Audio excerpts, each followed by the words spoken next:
부적과 맹신, 그리고 올바른 이해에 의해 세워진 믿음. 믿음이 있다면 모든 것들은 마법의 힘을 행사할 것이다. 우리가 어떤 것에 대해 하나의 가치를 준다면 그것은 실제로 우리에게 그것처럼 반응할 것이다. 우리가 어떤 것을 사용함으로써 얻는 하나의 정신적 느낌도 그 물건 자체에 기인한 것이 아니라 우리가 그것과 연상시킨 하나의 생각에서 기인한다. 아직 이성적인 발전을 이루지 못했던 초창기 인류는 우리 자신이나 주변 환경들에 대해 잘 알지 못해서 두려움을 갖고 있었다. 그래서 자신을 보호하기 위해 마법의 힘에 기대 부적이란 것을 만들었다. 이 부적이란 것은 비록 무지에서 생겨났지만 사람들을 안심시키는 메시지를 담고 있어서 실제 일정한 효과를 발휘했다. 이건 과거 일만이 아니라 지금 현대에도 부적을 믿는 사람에게는 일정한 효과를 내고 있다. 하지만 이것은 부적 그 자체가 내포한 힘이 아니라 믿음의 힘이다. 인간이 믿는 것은 무엇이든지 그에게 현실이 되고 근원적인 실제는 인간의 믿음을 통해 일을 한다. 이것이 과학적인 설명이 아니라는 점은 나도 동의한다. 하지만 현실에서의 많은 결과들이 이 이야기가 사실임을 증명하고 있다. 예를 들어 어떤 사람들은 굉장한 압박감에 처했을 때 자기 자신을 잊고 초자연적인 일을 할 때가 있다. 큰 화재 속에서 아니면 큰 지진 속에서 평소에는 하지 못했던 일들을 하는 것을 종종 볼 수 있다. 어떤 사람은 그런 위협 속에서 자신보다 2배나 더 무거운 것들을 어려움 없이 안전한 곳으로 옮기기도 한다. 또 어떤 때는 전쟁터에서 작은 남자가 자신의 몇 배나 되는 무기들과 군수품들을 산 꼭대기까지 옮기거나 상처 입은 무거운 동료를 안전한 곳으로 옮기기도 한다. 이런 일이 가능한 것은 자신을 완전히 잊었기 때문이다. 한 사람이 완전히 자신과 자신의 한계를 잊는다면 자신보다 더 거대한 어떤 것이 그를 통해 일을 하게 된다. 이 어떤 것은 바로 권능의 무한한 창고, 즉 인간의 초의식적, 현재의식을 초월해 있는 자아임에 틀림없다. 인간적 한계라는 덮개가 마음에서 제거되었을 때 그의 초의식적인 권능은 흘러나오게 된다.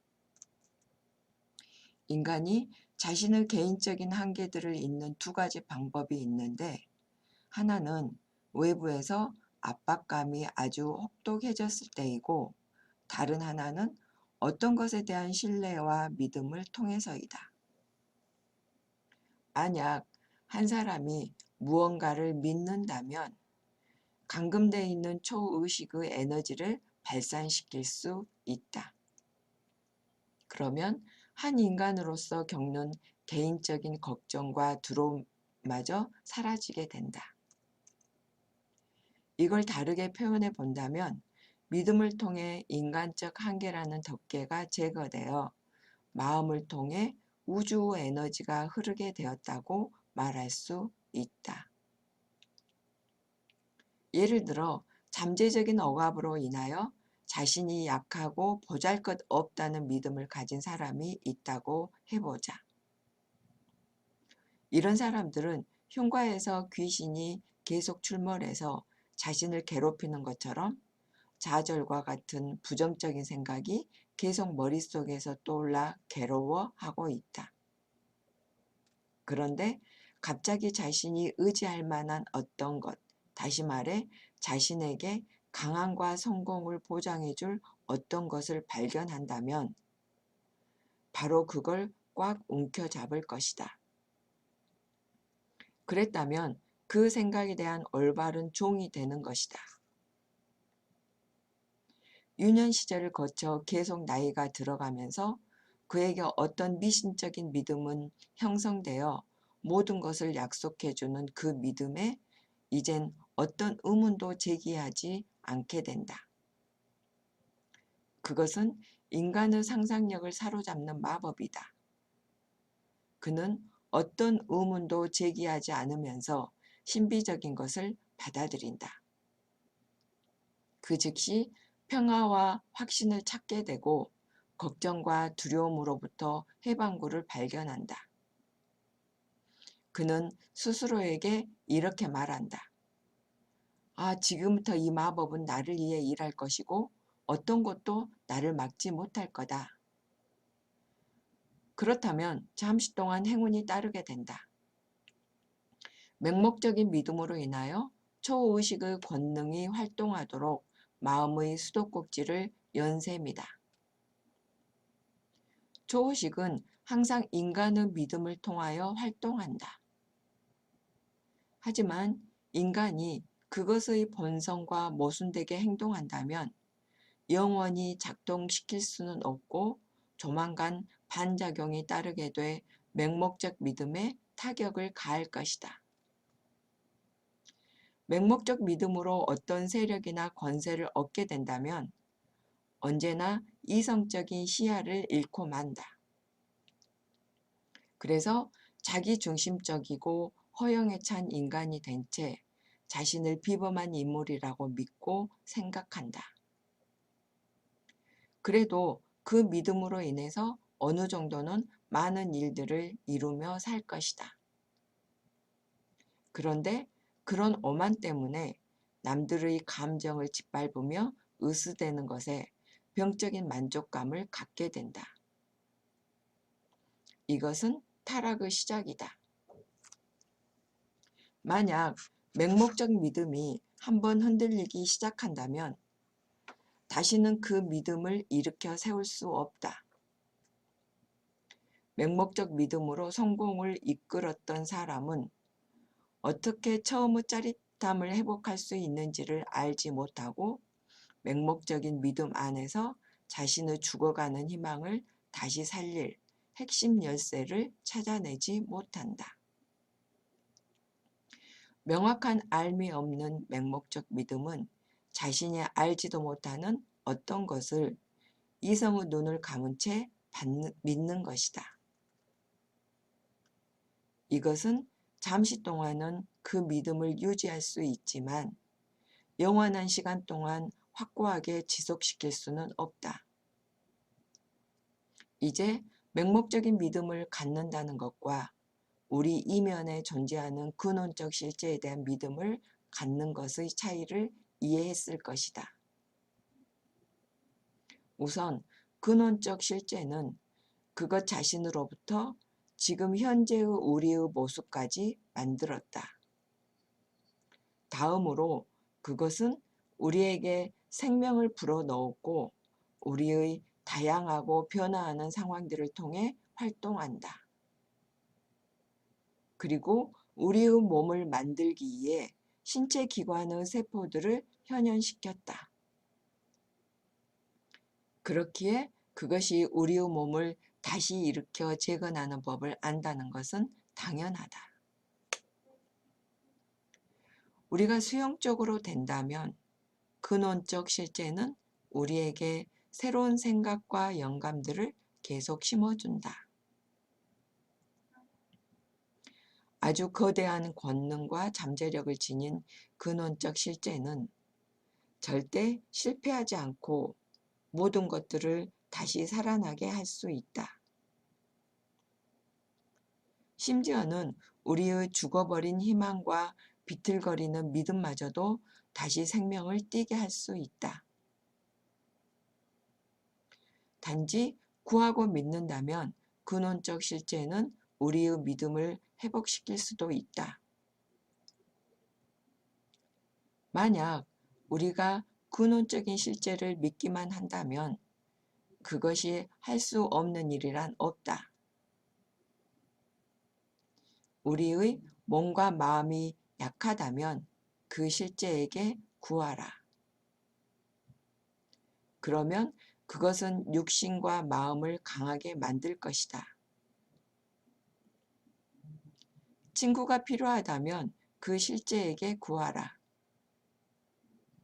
그러면 친구들을 우리 곁에 데려올 것이다. 만약 창의적인 일을 하는 데 방법을 모른다면 원하는 것을 그것에게 알려라. 그러면 그 일을 해낼 수 있는 방법을 얻게 될 것이다. 예수 그리스도는 말했다. 그대가 믿을 수 있다면 모든 것들은 믿는 자에게 가능하리라. 마음에 의심을 갖지도 말고 지나친 근심도 하지 말라. 우리가 구하는 모든 것들은 우리가 받게 될 것이다. 하지만 우리의 시간과 우리의 방법이 아닌 신의 시간과 신의 방법으로 이루어질 것이다. 참조. 우리 현재의 모습은 우리의 과거 믿음들의 총합이다. 우리는 우리의 마음을 통해 어떤 것을 믿는다. 우리가 우리의 마음을 믿게 만든다면 우리는 믿을 수 있다. 그렇다면 이 복잡하고 광활한 우주를 통해 활동하면서 몸과 마음에 생명을 주는 권능이 그것을 불신하려는 그 어떤 생각들보다 무한하게 크다는 것을 마음에 믿게 하는 것은 어떤가? 작고 협소한 생명에 대한 의미에서 벗어나 생명의 보다 더 위대한 것들을 믿는다면 더 위대하고 거대한 것들을 누리게 될 것이다. 의식적으로 혹은 무의식적으로 우리의 시야를 확장시키려는 노력들 모두는 우리를 통해 나타나는 신의 노력이다. 신은 바로 의식적인 측면과 의식을 초월한 측면을 동시에 갖고 있는 우리의 생명이란 것을 알고 그에게 더 가까이 다가가라. 인간 그리고 인간의 운명. 이 우주에서 최고 건축가는 바로 신이다. 이 광활한 우주를 보라. 얼마나 경이로운 구조인가. 수십억의 태양들과 수조의 행성들과 위성들은 한치의 오차 없이 정교하게 움직이고 있다. 그것들이 단지 화학적 우연의 산물이고 게다가 그것들 스스로가 화학적으로 우연히 발생한 어떤 질서로 인해 한치의 실수도 없이 움직인다고 말하지 말라. 게다가 그것들 이면에 어떤 정돈된 지성이란 것은 단지 인간이 만들어낸 상상력의 산물이고 이 끝도 없이 광활한 창조 무대에서 유인원과 같은 인간만이 오직 지성이 있는 존재라는 이야기는 하지 말라. 또 인간의 수학과 과학의 잣대로 모든 것들을 가늠할 수 있을 거라는 이야기도 하지 말라. 그런 생각들은 오직 독선적인 사람만이 할 수 있다. 우리가 지구라고 일컫는 이 작은 먼지들의 집합체는 광활하고 무한한 창조의 무대 안에서는 아주 작은 것에 불과하다. 그러나 인간은 그 누구도 이해하지 못한 창조의 이론을 믿으려 한다. 자신 이면에 존재하는 전능한 권능을 인식하고 깨닫지 못한다면 결코 자신을 알지 못할 것이다. 하나의 작은 미생물이 모든 해안가의 모래 알갱이를 세려고 했다면 우리는 그것을 보고 실소를 금치 못할 것이다. 만약 한 인간이 하늘의 별이 몇 개인지 그 수를 세고는 그것들이 어떻게 되는지를 이야기한다면 우리는 그를 지혜로운 사람이라 생각할 것인가? 하지만 그런 대담한 행동에는 장점이 있다. 그것은 인간의 마음 영역을 넓혀준다. 그렇게 우주를 탐구하는 동안에 지금 자신이 머물고 있는 우주에 대해 매우 경이로운 사실들을 발견할 수 있다. 그런 탐구는 또한 자신보다 더 거대하고 무한하게 커다란 어떤 것을 인식하게 만들면서 자신을 보다 더 멀리로 차츰차츰 인도할 것이다. 이것이 바로 하나의 지성을 갖춘 섭리이다. 위대한 지성의 셀 수 없이 많은 각양각색의 창조물 안에서 그 위대한 지성은 작은 것 하나라도 소홀히 하지 않았다. 위대한 지성은 살아있는 모든 것들이 온전하게 나타나도록 창조했다. 셀 수 없이 많은 창조물들이 생겨난 것처럼 셀 수 없이 많은 것들이 또한 사라지고 있다. 그것들은 모두 전지하고 무한한 생명의 가슴 안으로 다시 돌아가고 또다시 그들의 불멸함을 나타내기 위해서 어느 곳에선가 나타나고 있지 않은가? 대답은 필요하지 않고 그 결과를 자명할 뿐이다. 인간이란 존재가 활동하고 있는 창조의 영역은 얼마나 협소한 무대인가. 하지만 그렇다 하더라도 우리가 활동하고 있는 이 작은 영역이 중요하지 않는 부분이라고는 말하지 못한다. 이 우주에서 중요하지 않는 부분이란 없다. 허나 우리는 아주 작은 부분 하나라도 우리 자신의 것이라고 주장할 수는 없다.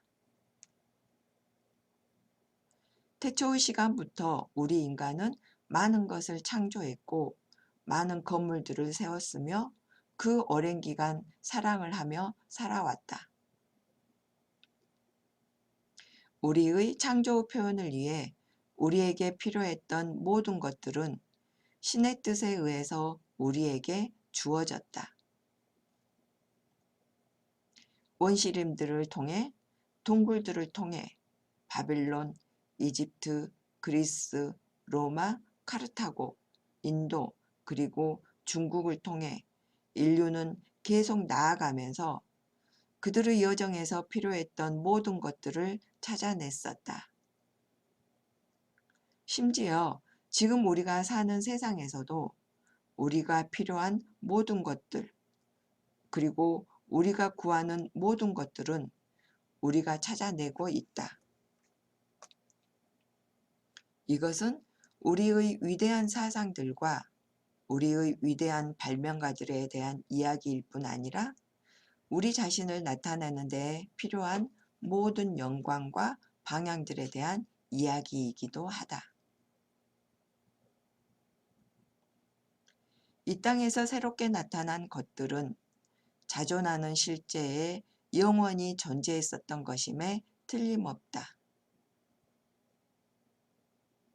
우리의 긍정적이고 자연스러운 욕망과 열망, 그리고 성취는 또한 신의 뜻에 의해 이루어진 계획 안에 있었음에 틀림없다. 그렇다면 신의 뜻으로 우리에게 할당된 우리의 소망들을 어디에서 찾을 수 있는가라고 물을 것이다. 우리는 그것들을 생명의 무한한 영역인 생명을 불어넣는 권능 안에서 찾을 수 있다. 무한한 권능의 빛나는 현존은 우리가 그것을 볼 수 있다면 우리의 영적인 제국이 된다. 바로 이 제국에서 마음을 통해 소망하는 것들을 우리의 것으로 만날 수 있고 또한 누릴 수 있다. 우리의 것으로 누리고 믿는 것은 그것이 무엇이든지 우리의 것이 된다. 생명을 불어넣는 권능과 떨어져서는 아무것도 소유하지 못하고 어떤 사물도 그 가치를 지니지 못한다. 심지어 우리의 친구들과 동료 영혼마저도 신의 빛나는 현존 안에서 존재한다. 만약 우리가 마음속에서 그들을 만나고 인식하지 않는다면 그들이 어디에 있든지 우리에게는 존재하지 않는다. 우리가 누군가를 부르고자 할 때 신 안에서 그의 존재를 인식한다면 생명의 보이는 영역에서 모습을 나타낸다. 만약 우리가 어떤 한 동료의 존재를 인식한다면 그것은 신이란 전화선을 통해서 동료에게 전화를 거는 것이라고 표현할 수 있다. 다가온다고 믿으면서 마음으로 보는 것은 우리에게 다가온다. 하지만 그것들이 우리에게 올바른 것인지 결코 확신하지 못한다. 그러므로 우리는 우리에게 정해진 바람직한 것들이 다가와서 어떤 실수도 없기를 신에게 바란다. 이미 말했듯이 빛나는 신의 현존 안에서 마음으로 보고 누리는 것들은 우리의 것이다. 하지만 객관적인 세계 안에서는 혼란스러울 것이다. 우리는 사물의 외관 때문에 속거나 잘못된 판단으로 실수를 할지도 모른다. 하지만 우리가 신을 믿을 때 바람직한 것들은 평화의 길을 통해 우리에게 다가올 것이고 그것들을 보게 될 것이다. 혼란과 불안을 만들어내는 것들은 그것이 무엇이든지 거부해야만 한다. 우리가 자연스럽게 완벽한 기쁨과 평화를 발견할 수 있는 사람들, 환경들, 일들, 성과들은 우리에게 정해진 바람직한 것들이다. 신은 직접적으로든 아니면 어떤 매개체를 통해서든 언제나 우리들을 도우려 한다는 것을 항상 기억해야만 한다. 우리는 이런 매개체가 되는 사람들의 존재를 인식하지 못할지라도 그들은 우리와 멀리 떨어져 있지 않다. 우리는 종종 두려움과 걱정, 불신에 사로잡혀 우리에게 정해진 하늘의 매개체들을 알아보지 못해 어긋날 때가 있다. 만약 우리가 평정을 유지한 채 마음으로 그들을 부르고 그들이 오고 있음을 믿는다면 모습을 나타낼 것이다. 그들을 만나게 되는 상황은 아주 다양할 것이다. 이것은 바로 예수 그리스도가 나타낸 인간의 신비이다. 그대가 믿는다면 모든 것은 믿는 자에게 가능하다. 우리는 살아있는 세상 안에서 살고 있을 뿐이다. 이곳에서 살아있지 않는 것은 단 하나도 없다. 우리의 마음은 흡사 라디오처럼 계속적으로 마음의 파동에 맞춰 살아있는 것들과 살아있는 사람들을 부르고 있다. 만약 믿기만 한다면 우리가 어울리고 함께하고 싶은 사람들과 사물들을 끌어당길 수 있다. 하지만 탐욕과 이기심 때문에 신의 법칙을 어긴다면 자유롭게 선택할 수 있는 특권은 사라질 것이다. 우주의 정의의 법칙은 결코 어긋나거나 실수하지 않는다. 그리고 무엇보다 모든 좋은 것들과 행복한 것들은 신이 사전에 세워놓은 계획에 맞춰 우리의 것으로 정해져 있다. 만약 어떤 것이 우리를 행복하게 만든다면 그것은 우리에게 주어진 것이다. 하지만 유의해야 할 것은 어떤 상황에서도 타인의 행복을 방해하거나 타인의 자유를 뺏어서는 안 된다는 것이다.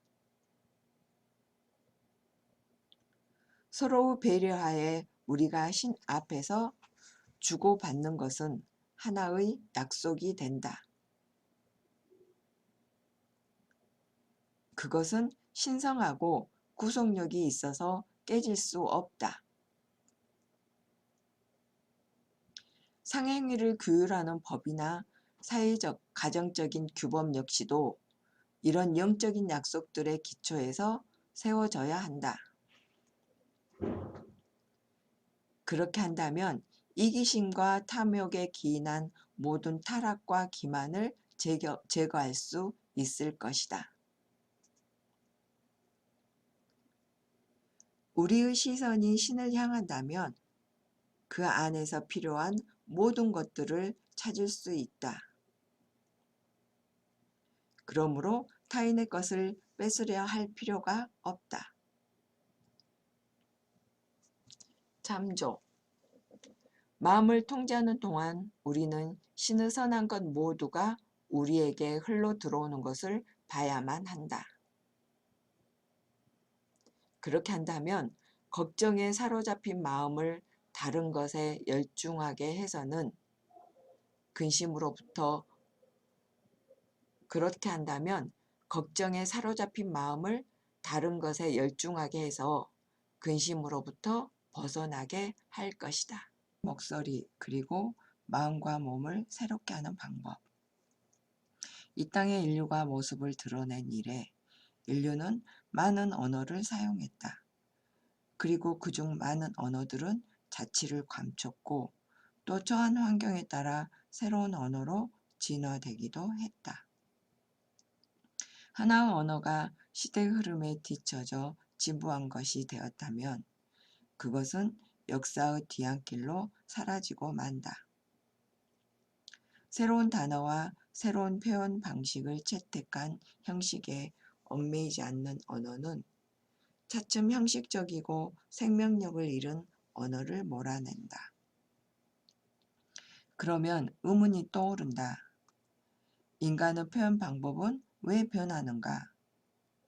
그것은 인간의 새로운 생각들과 경험들을 보다 사실적으로 표현할 것을 찾기 때문이다.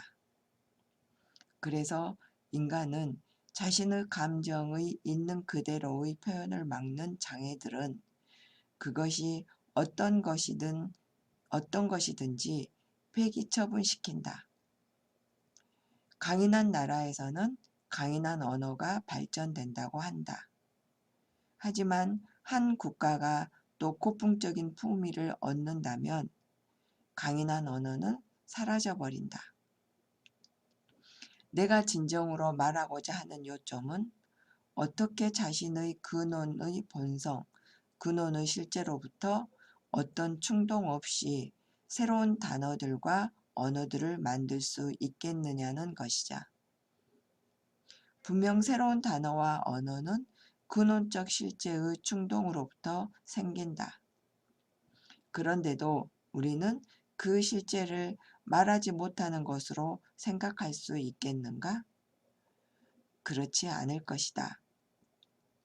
인간의 마음을 통해 언어를 발전시킨 권능은 확실히 자신이 하고 있는 일이 무엇인지를 인식한다. 다시 말해 그 실제는 확실히 인류에게 친숙한 언어를 통해 말할 수 있다. 그것은 자신의 우주적인 생각을 시간에 제한된 인류에게 분명하고 힘있게 표현할 수 있다. 만약 인류의 언어가 인류의 정신과 육체에 영향을 미친다는 것을 인정한다면 신의 언어는 우리가 그것을 인식했을 때 얼마나 더 큰 영향을 미치겠는가. 더 나아가 신이 건강, 행복, 희망이라는 긍정 언어로 우리에게 말하고 있다고 우리가 상상할 때 신과 조화를 이루게 된다. 그렇다면 우리는 신의 음성을 어떤 것에 의존하지도 않고 어떤 왜곡도 없이 들을 수 있다. 우리의 마음이 무기력한 침체 상태에 잠겨 있을 때조차 신으로부터 들려오는 상상의 말들은 다시 우리를 활기차게 만든다. 내가 제시한 영적인 방법들을 동원하더라도 수동적인 마음 상태에 있다면 신이 우리에게 심어주는 긍정적인 인상을 취할 수 없어서 효과를 보지 못한다. 정체된 것이 다른 정체된 것을 움직일 수는 없다. 이것에 대한 자세한 예를 들어보겠다. 나는 얼마 전에 미끄러져서 중상을 입었었다. 영적인 방법을 통해 스스로 고쳐보려 했지만 어떤 이유에선지 나의 치료법은 작동하지 않았다. 내 마음이 그것을 받아들이지 않는 것이다. 그러던 어느 날 내 안의 신과 다음과 같은 대화를 나눴다. 주여, 제게 어떤 문제가 있는 건가요? 결과를 얻어내지 못할 것 같습니다. 내부에서 음성이 들려왔다. 그대가 믿고 마음에서 보고 정신적으로 받아들이는 것은 그대에게 하나의 현실이 된다. 나는 다시 물었다. 저는 계속해서 믿고 마음으로 봐왔지만 어떤 결과도 일어나지 않았습니다. 알 수 없는 어떤 이유로 제 마음이 그 치유를 받아들이지 못하고 있습니다. 내부 음성은 대답했다. 그대는 진리를 수동적이고 기계적으로 행할 뿐 그대의 마음이 적극적이고 역동적으로 계속 반응하지 않기 때문이다. 마음이 어떤 긍정적인 인상을 받아들이기에는 너무 정체된 상태다. 게다가 지금 이 시점에서 그대의 마음의 시선은 나를 보지 못하고 오히려 아픈 상태를 향하고 있다. 주여, 그러면 어떻게 해야 하나요? 그대의 진리를 주장해야 할까요? 음성은 대답했다. 그대가 주장하는 나의 진리에 대한 확언은 그대의 수동적인 마음을 적극적인 상태로 깨우지 못할 것이다. 그것이 실패했다는 것은 이미 자명하다. 나는 물었다. 그렇다면 마음을 깨우기에 제가 할 수 있는 것은 있습니까? 내부 음성은 대답했다. 그렇다. 그대의 상처난 곳에서 들리는 내 치유의 음성에 계속 귀를 기울임으로써 그대는 그 일을 할 수 있다. 우선 나의 살아있는 권능이 없다면 그 무엇도 살아있을 수 없다는 것을 인식하면서 그대의 상처에 형언할 수 없이 빛나는 나의 현존을 심상하라. 그리고 내 자신으로부터 그대의 육신을 만들었던 내가 또한 그대의 몸을 다시 창조하고 그대 몸의 상처난 곳을 치유할 수 있음이 당연하다는 것을 생각해보고 알라. 그런 후에 그대의 상처에서 들려오는 나의 말에 귀를 기울여라. 나는 그대를 치유하고 있다. 나는 그대를 치유하고 있다. 그와 동시에 내가 그 갈라진 틈을 닫으면서 육신의 상처난 곳을 이전의 상태로 차츰 변형시키고 있음을 생생하게 상상하라.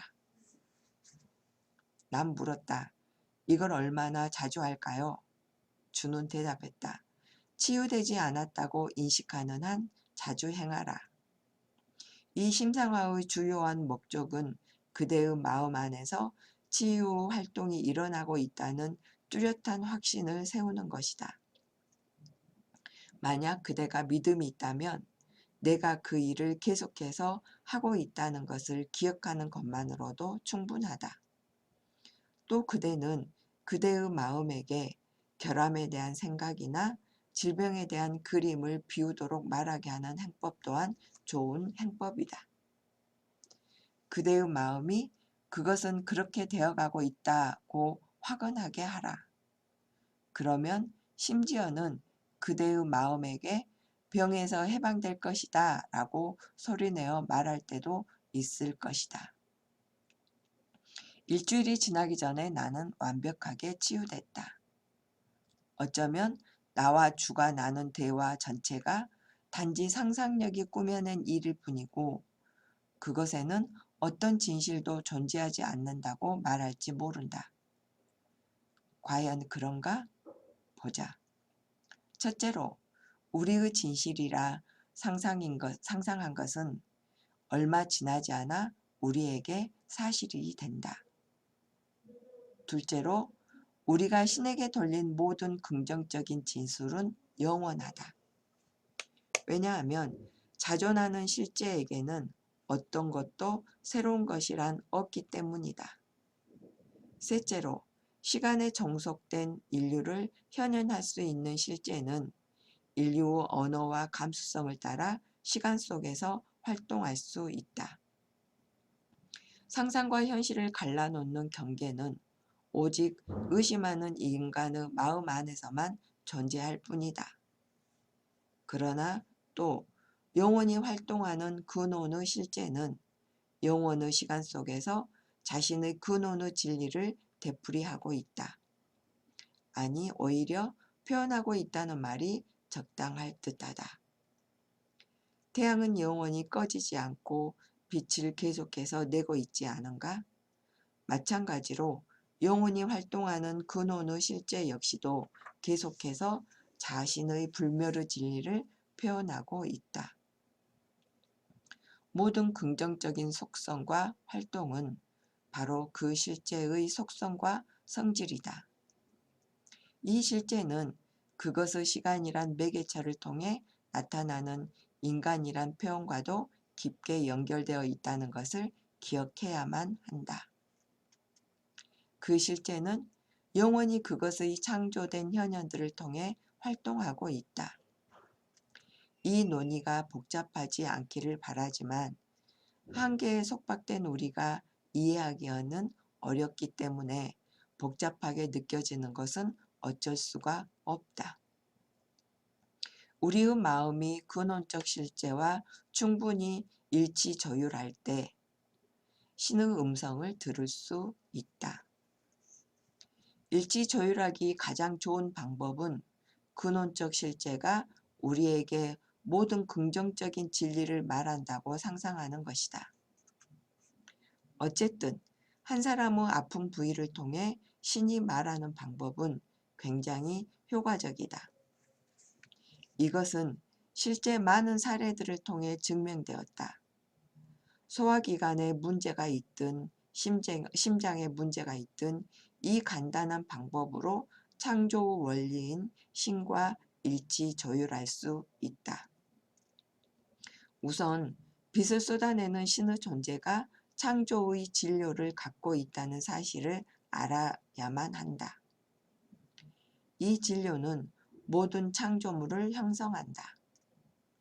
이런 의미로 그 실제를 받아들일 수 있다면 몸 안에서 재창조를 일으킬 수 있는 가장 강력한 약이 되어줄 것이다. 또 기억해야 할 또 다른 하나는 모든 긍정적인 확언을 하는 신의 음성에 귀를 기울임으로써 우리는 우리의 분리된 개인적 한계를 없앨 수 있다는 것이다. 우리가 분리된 하나의 개성으로서 어떤 확언을 한다면 개인의 잠재적인 한계들을 인식하게 되어서 확언에 대한 노력들을 헛수고로 만들 것이다.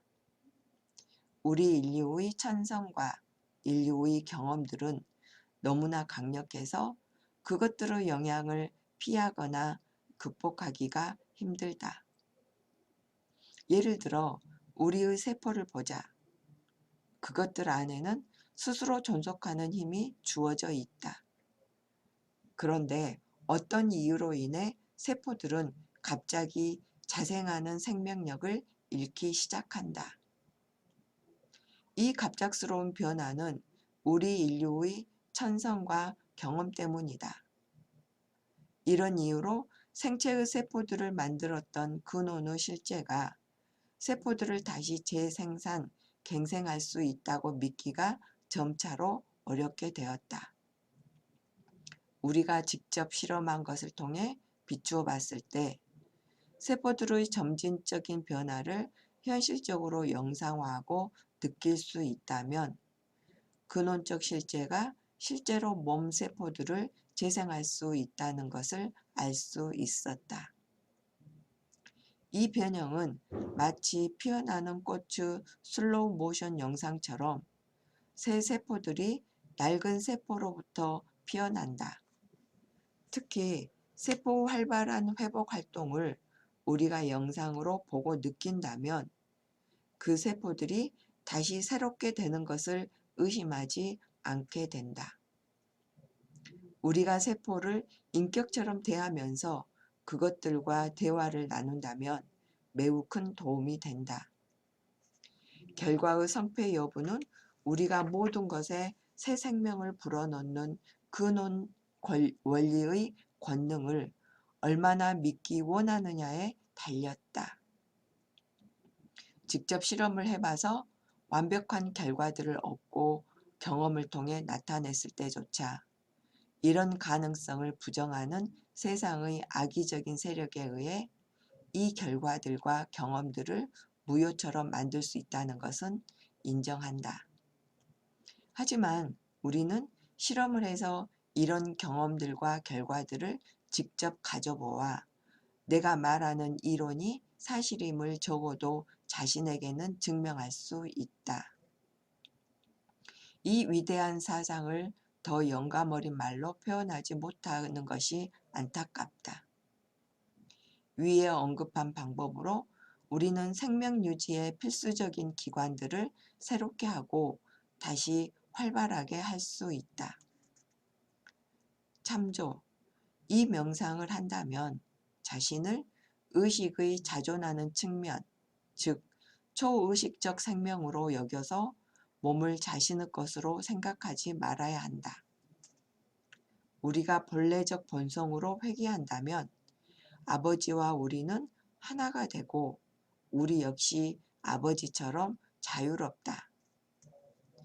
이런 인식을 지닌다면 정신적인 자유를 얻어 두려움과 근심 없이 몸을 변형시킬 수 있다는 것을 알 수 있다. 우리는 영원히 자유로운 영이다.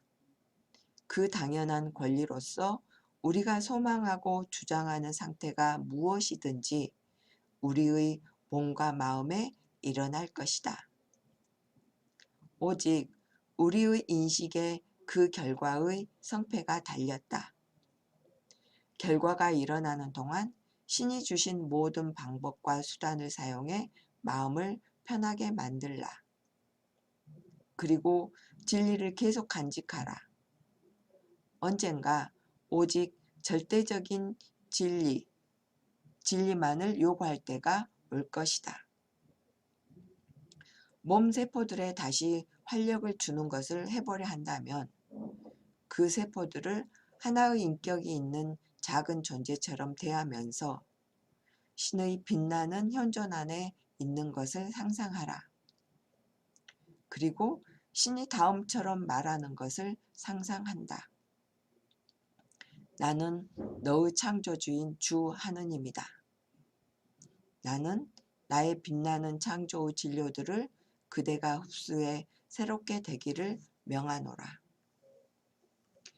뭐뭐 모든 세포들이 입을 맞춰 외치게 하라.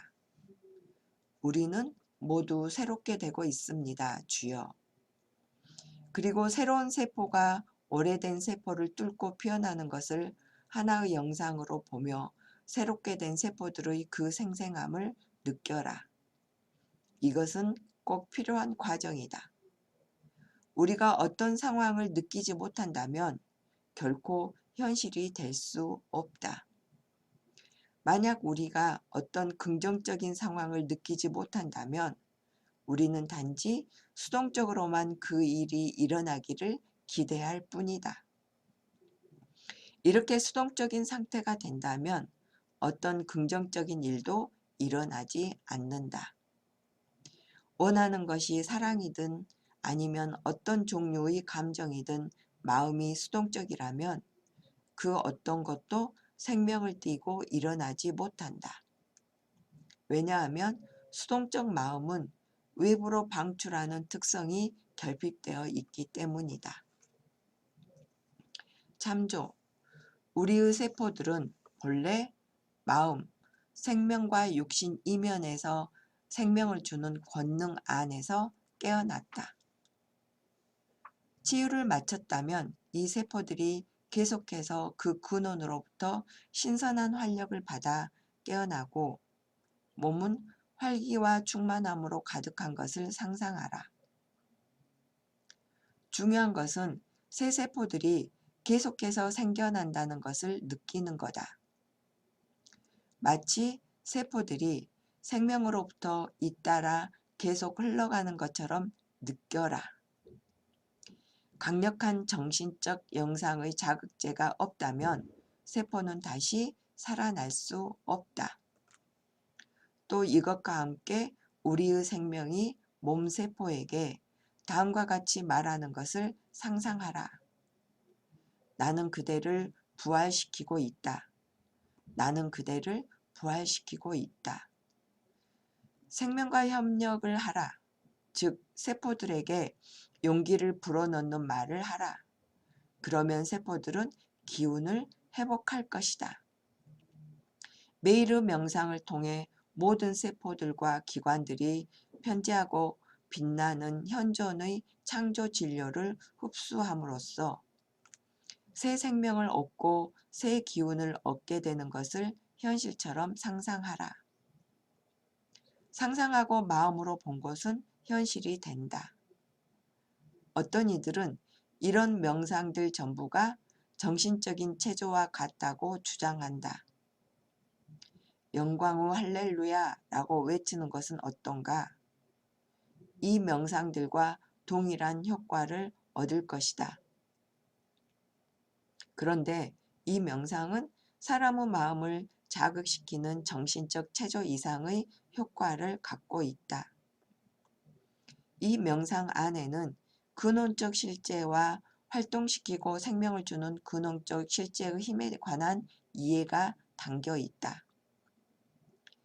이 실제를 무시한다면 습관처럼 마음이 부정적 상태에 들어갔을 때 마음을 다시 다잡아 줄 만한 것이 없을 것이다. 더 나아가 부정적인 인류의 관습과 믿음을 대체해 줄 만한 것을 찾지 못할 것이다. 우리의 모습들은 모두 일련의 영상들로 구성된다. 그렇기 때문에 근원적인 실제의 도움으로 마음의 영상을 그릴 수 없다면 기본적인 변화조차 일어나지 않는다. 심지어 종교의 믿음조차도 그 일을 대신해 줄 수 없다. 어떤 형태의 자기 암시, 인류의 천성과 경험을 넘어서지 못하는 자기 암시를 말한다. 자기 암시를 동원하더라도 일정한 나이가 되었을 때 육신이 점차적으로 퇴화의 길을 걷는 것을 막을 수는 없다. 물론 현대 과학은 느리게나마 그 늙음의 시기를 뒤로 당기고 있다. 물론 과학이 이렇게 노화의 시기를 뒤로 늦추고 있는 것은 사실이지만 세상에 어떤 변화라도 있기 위해서는 우리가 기대하는 것에 대한 영상이 있어야 한다는 사실은 변하지 않는다. 어떤 것에 대한 명확한 그림이 없다면 우리는 진정으로 그것에 반응할 수 없다. 생명이나 영이라는 단어를 예로 들어보자. 우리는 그것들을 육체를 살아 움직이게 하는 생명 에너지의 의미로 받아들이는가? 우리가 생명과 영이라는 것을 많이 이해하지 못하는 이유는 그것의 특성, 성질, 작용에 대한 생생한 그림을 갖고 있지 않기 때문이다. 한 번은 내가 아주 지성적인 사람과 대화를 나눈 적이 있다. 당신의 몸은 모두 빛으로 구성되었다는 것을 아십니까? 그는 나를 쳐다보고는 웃으며 말했다. 그게 무슨 말도 안 되는 소리죠? 나는 다시 대답했다. 당신의 몸 안에 하나의 생명이 있다는 것과 그 생명이 당신의 몸 구석구석 작용하고 있다는 것을 부정하십니까? 그렇지는 않다고 대답했다. 나는 말을 이었다. 만물은 매우 높은 진동의 단일한 빛나는 진료로 구성되어 있고 일정한 빛을 방사하고 있습니다. 당신의 생명은 하나의 활동하는 매개체입니다. 그런데도 어떤 빛도 없는 것을 상상할 수 있겠습니까? 그때서야 그는 대답했다. 아, 이제 알겠네요. 생명이란 것을 그런 관점에서 생각해 보지 못했습니다. 참조. 모든 것들은 하나의 것으로 분해될 수 있다는 것을 인정한다면 반대로 모든 것들은 하나의 것으로부터 생겨났다는 것도 인정할 수밖에 없다. 그 하나의 것은 바로 만물에 편재하는 근원적 실제이다. 그 하나의 것은 근원적 실제가 이 세상에 모습을 드러낸 것뿐만 아니라 아직 잠재적인 상태로 있는 것도 포함한다. 우리 안의 생명이 바로 그 비침을 진정으로 깨달은 사람은 거의 없다. 게다가 그것이 생명을 부여하는 실제일 뿐만 아니라 의식이 있는 살아있는 존재임을 아는 사람의 수는 또한 얼마나 적을까? 그 생명은 우리 몸 구석구석에 존재한다. 우리가 마음을 열고 그것에게 우리의 어떤 기관에 원기를 주고 정상적으로 활동시켜 달라고 요구한다면 즉시 우리의 요청에 따른다. 실제 이 원리를 사용할 때는 신체 기관을 인격처럼 대하면서 빛나는 현존으로부터 창조 에너지를 따르고 흡수하라고 말한다. 그런 후 마음이 그 에너지를 받아들이도록 한다. 우리의 기관이나 몸의 부위들을 인격화시키는 이유는 각 기관들의 고유의 기능이 있고 각 기관의 세포들은 각각의 기능에 맞춰져 있기 때문이다. 어떤 신체 기관이나 몸의 부위를 인격처럼 대함으로써 우리의 정신적 작용을 용이하게 만들 수 있을 뿐만 아니라 그 고유 작용에 맞는 구분된 관계를 확립할 수 있다. 우리가 신체 기관이나 몸의 부위를 인격처럼 인식한다면 그것은 활성화되기 때문에 치유에 즉각적인 반응을 보인다. 그래서 치유가 끝난 후에 우리의 약한 부위나 병든 부위에게 조금 더 나아졌는지 물어봐야만 한다. 그리고 우리는 그 치유 부위의 세포들이 정말로 조금 더 강해지고 나아졌다고 대답하는 것을 상상한다. 이런 명상으로 몸 세포들은 더 활발하게 반응할 것이다.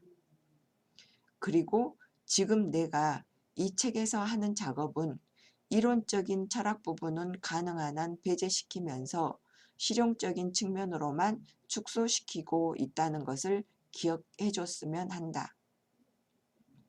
어쨌든 신의 치유의 권능에 흔들리지 않는 믿음을 지닌다면 위에서 설명한 방법 없이도 치유의 효과를 얻을 수 있다. 참조. 나는 국부 감염에 걸렸을 때 그곳의 세포들에게 말을 걸었던 적이 있는데 즉각적인 결과들을 얻었다. 알다시피 세포는 살아있는 존재다.